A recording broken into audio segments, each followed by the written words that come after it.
balancing the budget and reforming government.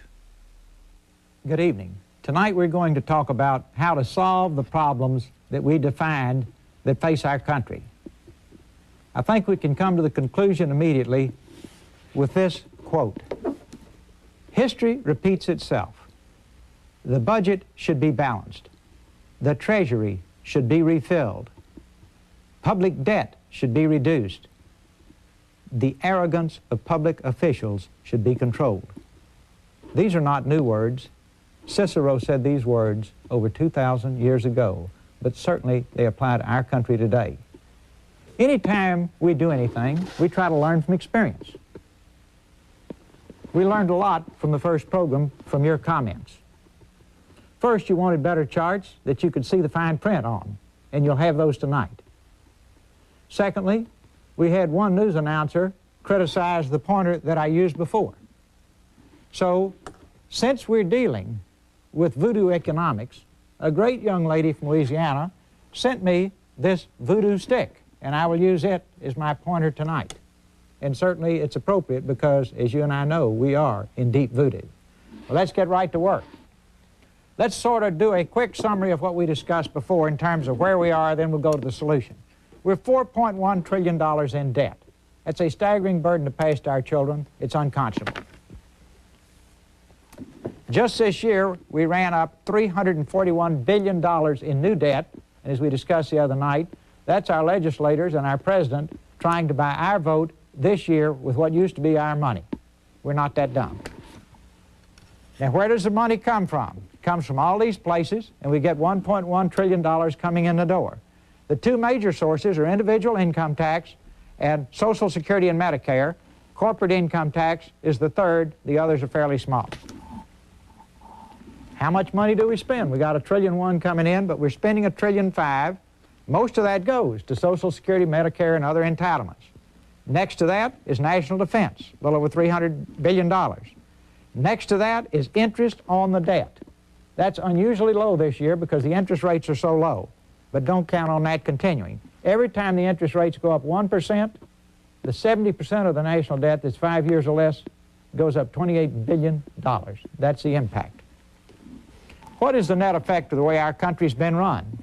What used to be $1 in 1950 is now 18 cents. No wonder both parents are working, some of them 2 jobs, just to make ends meet.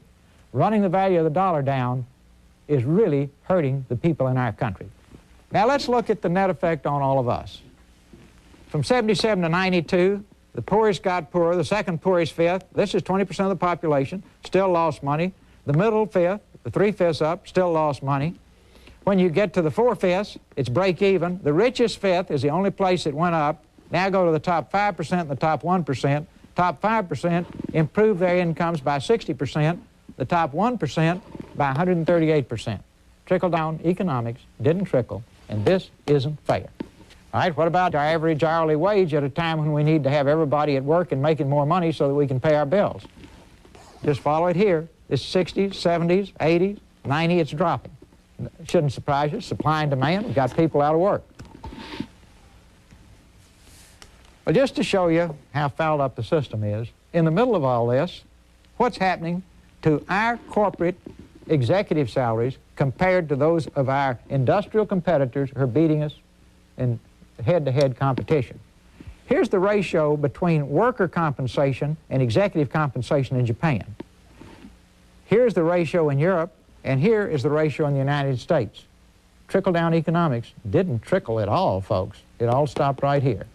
That's not good for the companies, that's not good for the stockholders, that's not good for the country, and that leaves us vulnerable. Excuse me. These guys want to make this kind of money.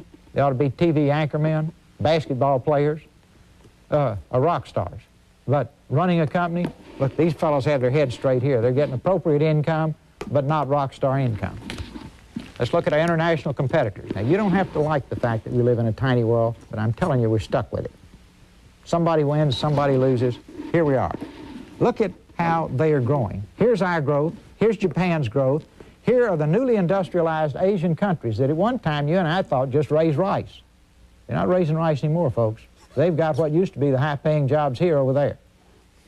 This chart makes it as clear as I can to you in terms of who is going to own tomorrow. Think of Taiwan, tiny little island. There it is, just in a little piece of Texas.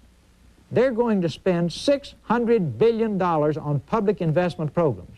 Our great country is going to spend $150 billion, one-fourth that much. We have a population of 248 million. Taiwan has 20 million.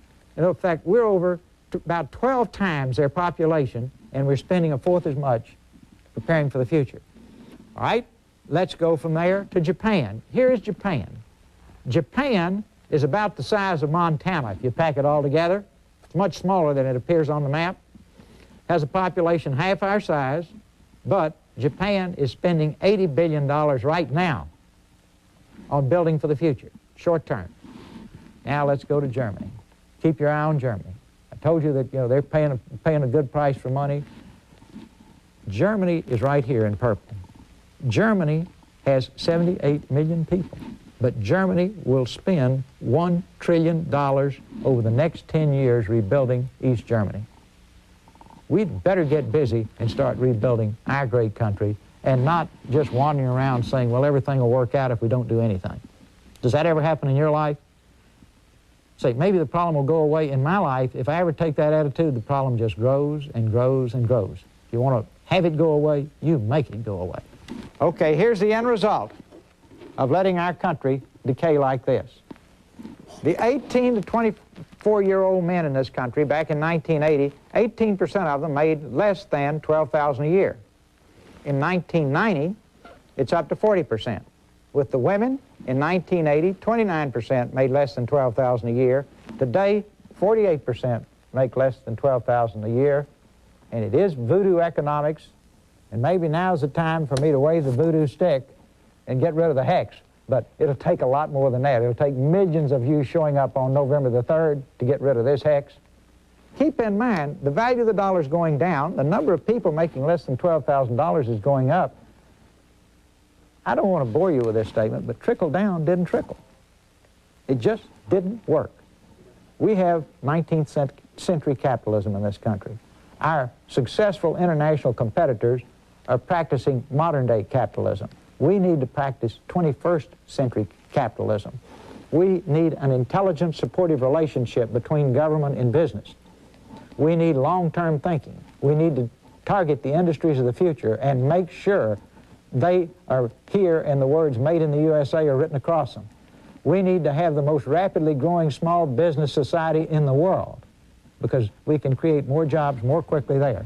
All of this can be done, but just look at that, and I think you'll conclude the way we're going is the wrong way.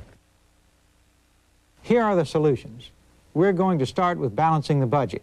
We've got to cut general spending by $315 billion, business tax increases of $49 billion, other tax increases of $293 billion, entitlement reform will bring us $268 billion, spending increases to help build our country an additional $109 billion, tax decreases $62 billion, it nets out savings of $754 billion. We got to balance the budget just like you have to balance your budget. Congressional Budget Office projection out through 98 is here. Our plan takes us down to here. That's a $754 billion deficit reduction. Do we have to do it? Of course we do. We're going to have a 10% cut in discretionary programs. We'll have a 5% cut in specific programs. These discretionary programs include such things as science grants, farm supports, government operations, et cetera, et cetera. Down here, we'll have a $22 billion cut in business subsidies, and we will have, over this period of time, $145 billion in interest savings just because we stopped spending so much extra money. Tax decreases, it's not all bad news. We will have a $27 billion decrease in taxes to get an investment tax credit, and that money will be spent to build new factories, buy plant and equipment, and create jobs. That money's spent right on the bullseye. Doesn't go in somebody's pocket to buy a yacht. Right over here, we're going to have a decrease here, and it's a tax credit to stimulate research and development. We call it now research and experimentation. You and I used to call it R&D. But this is to target the industries of the future and make sure that we lead and dominate in those industries. We're going to spend $10 billion in tax credits on worker training to train our people for the jobs of tomorrow. Now then, we've got to get money from institutions, from individuals, from every place there is money, invested in the treasuries of companies. Now hold that thought. Not shooting dice on Wall Street, invested in the treasuries of companies so that those companies have the money to create jobs. We will create more jobs more quickly by putting money into little companies, startup businesses, small businesses than any other way, but that is high-risk money. The investor may lose it. We've got to give the investor an incentive to put it there as opposed to buying government bonds or putting it in a bank, drawing interest in a savings account that's federally guaranteed. Believe me, this comes back again and again and again and again, and if anybody has any hesitation about it, we'll have a 30-minute program on this one because we're going to put it in the Treasury. The money will be used to build the company, to create jobs, and the tiny little money that goes into that Treasury and the tiny little bit of taxes that we don't get will be lost compared to the thousands of people that company may eventually employ, the payroll taxes they'll pay, the income taxes that company will pay. It will be a giant financial pump for our country. Business tax increases. We're going to improve the tax collection from foreign companies. That'll get us $21 billion. We'll reduce the business entertainment deduction. You know, kind of almost charge off anything against your income tax on entertainment now. We'll save $16 billion now. Have increase in user's fee of $12 billion. That'll bring us in $49 billion. Other tax increases. Here's one you don't like. Raise the gasoline tax.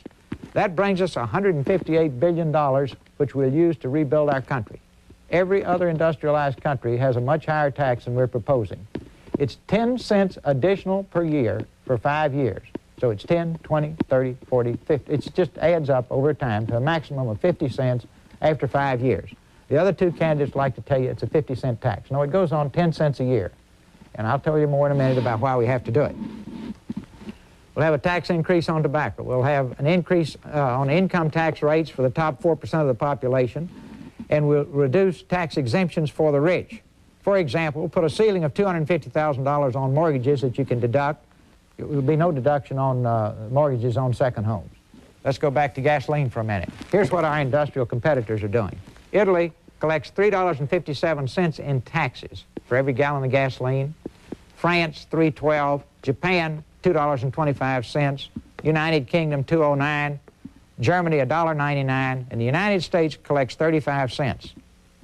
We have got to collect more taxes in this country, and this is one fair place to get it if we spend all of that money on building for the future and don't squander it on some new pork barrel program in Congress. This money will be dedicated for specific purposes. This is going to require sacrifice by all of us. It will pay huge dividends for us, our children, and our grandchildren. Now, I will be delighted if someone can come up with a better idea. If you don't like this, we've got to have a better idea. But this one right here, this gasoline tax, let's look at what it raises, $158 billion. Come up with something else that's more painless. It'll give us that. We'll drop it in a minute, go to that. Entitlement reform. Okay, we're going to have to repeal the salary cap of $130,000 on Medicare.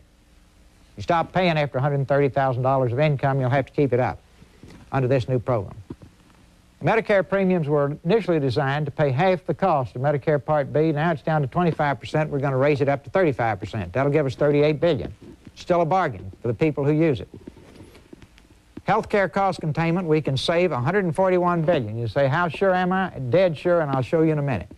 Here, we will reduce COLAs for federal employees, and here we will tax the top 18% only of Social Security recipients on 85% of their income instead of 50% of their benefits.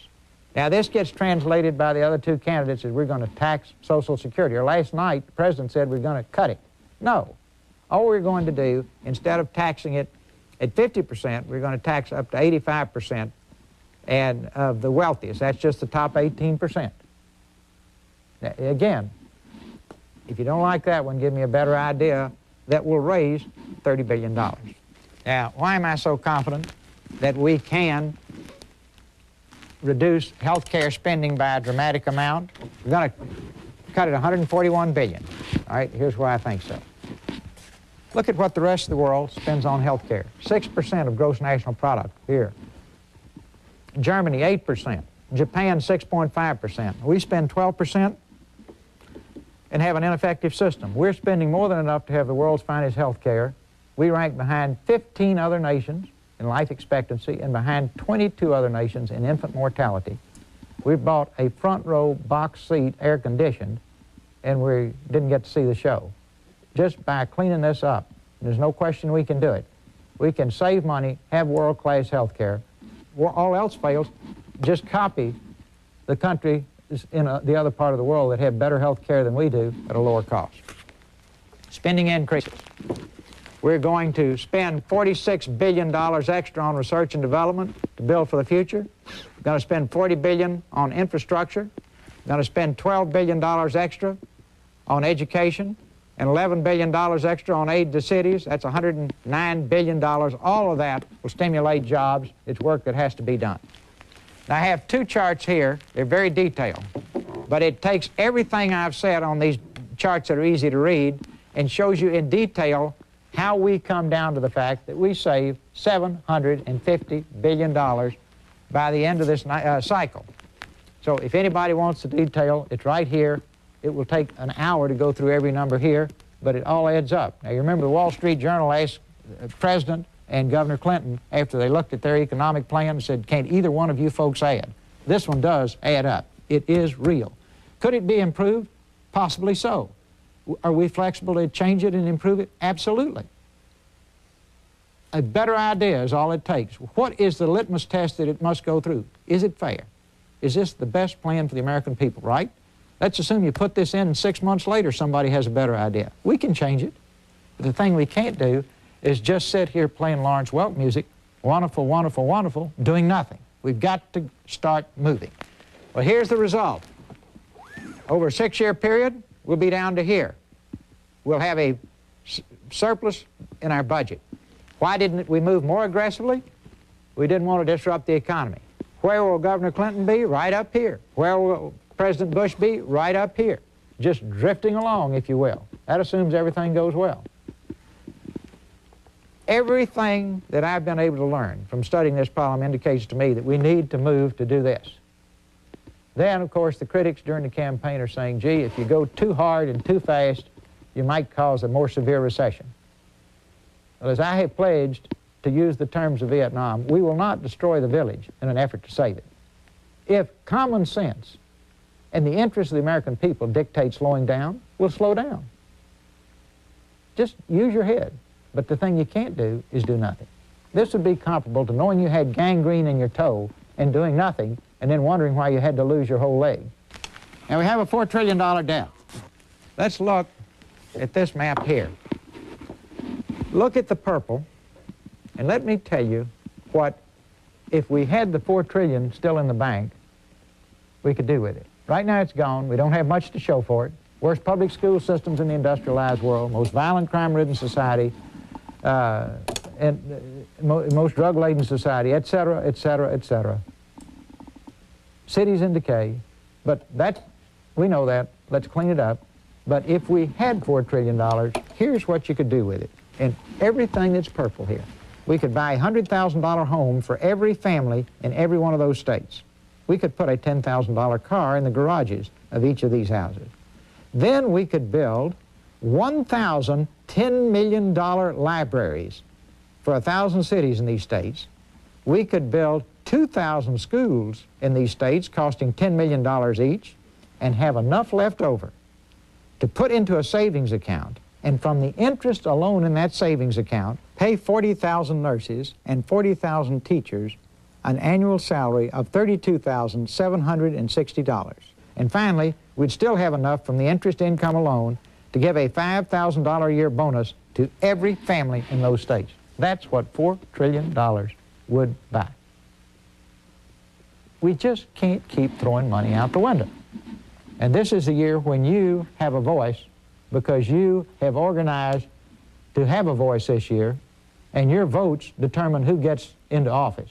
Make sure that whoever you vote for in the House, the Senate, and for President is absolutely committed and will handle this problem for you.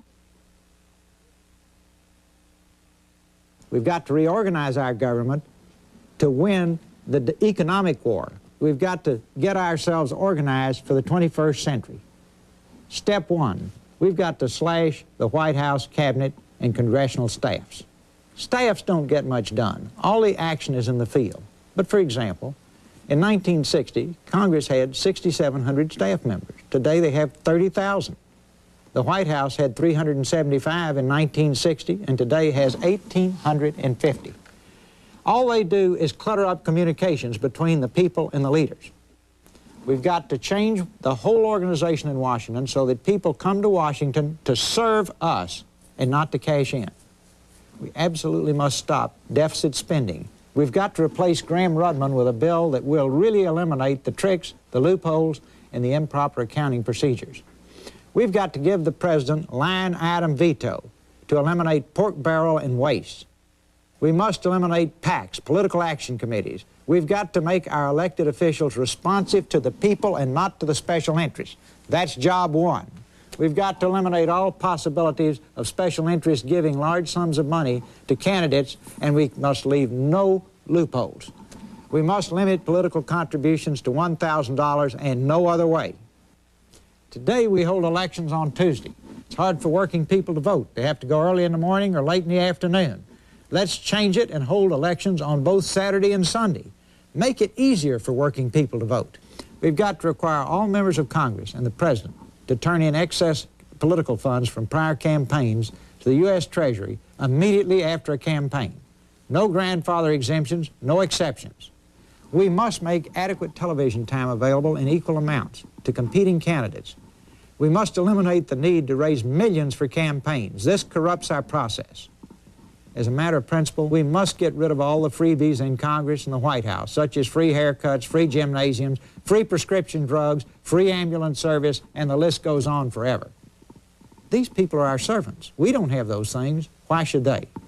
We've got to give the voters the exclusive right to grant Congress, federal employees, and the President a pay raise. That'll keep their heads clear on who they work for. Congress has given itself a retirement plan that's worth 2 to 3 times what you and I get. We need to bring it back in line with ours. Makes no sense for the people who work for you to have a better retirement plan than you have. You wouldn't let that happen in your business. 93 members of Congress under the existing pension plan have retirements greater than $2 million. Let's just make it competitive with our pension plans.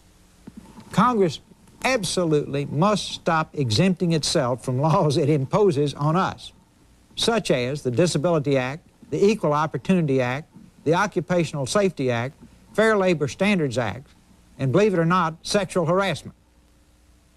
Only in America would they pass laws impacting us and exclude themselves.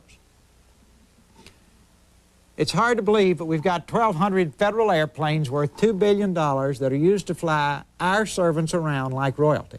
Get rid of them. Let them get on a commercial airline, have the same experience we have. They work for us.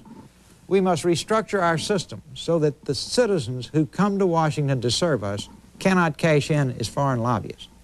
They must stop cashing in on public service. Former federal officials, elected, appointed, or career civil service, should never be able to serve for lobbyists for domestic interests for 5 years after they leave office. Never should they be allowed to lobby for foreign countries, companies, or individuals. We should impose criminal penalties for violators. We must pass a law stating that former presidents, vice presidents, cabinet officers, CIA directors, the Federal Reserve chairman, Senate majority leaders, and speakers of the House can never lobby for foreign countries, domestic interests, accept gratuities or fees of any kind, or cash in on their service.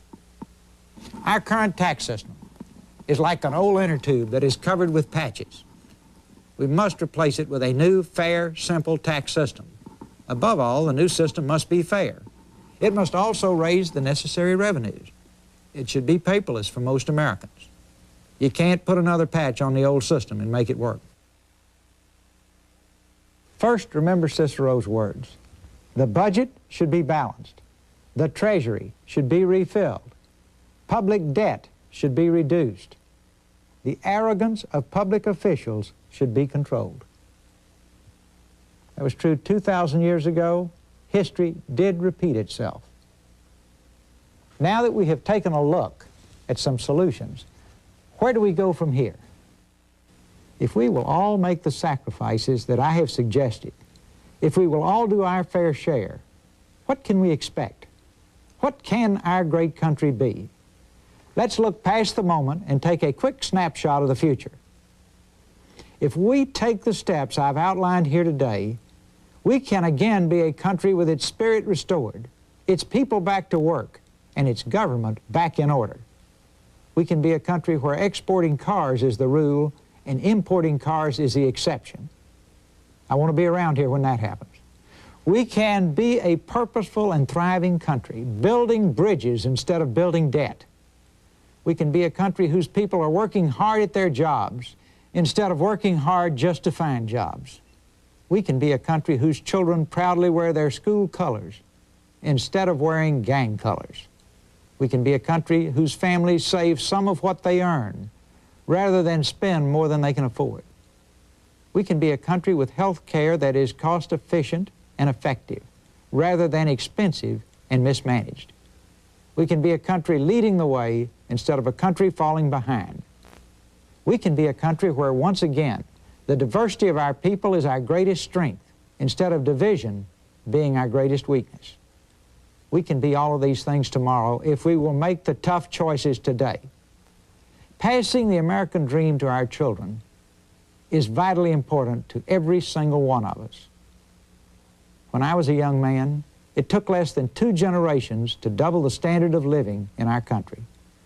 Today, because of the way our country has been mismanaged, it will take 12 generations to double the standard of living of our children.